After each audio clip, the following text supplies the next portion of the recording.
Hello, and welcome to another edition of What I'm Reading with Geoff Hoff. And of course, I am Geoff Hoff.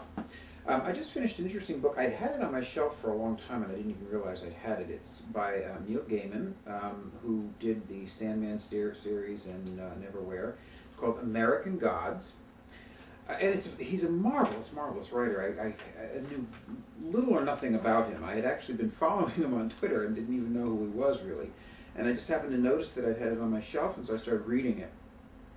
His characterizations are bizarre and wonderful. The story takes place all around the United States, and it takes the supposition that all of the people who've come to the United States from all the other countries brought their gods with them in their heads, but that the land of America doesn't support the nurturing of gods, and so all of the gods have fallen on hard times. And the new gods, of course, are the gods of things like the internet and roadways and that sort of thing. The old gods are like Odin and that sort of thing. And the book follows a young man named Shadow, just after he's come out of prison, to as he is co-opted by the old gods in an upcoming storm, an upcoming fight with the new gods, and it's fascinating and it's marvelous.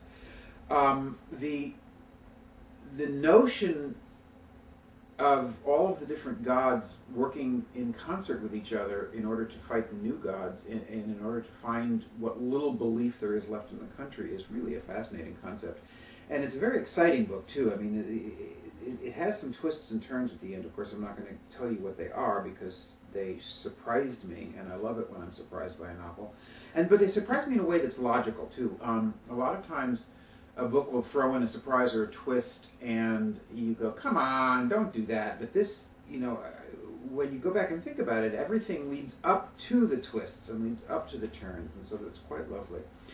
And so I basically want to let you know that this was an amazing book, that I was very thrilled, and that I found another writer that I want to follow and probably will become obsessed with, like I do tend to get obsessed with writers. So thank you again for tuning in for one more chapter of What I'm Reading with Geoff Hoff.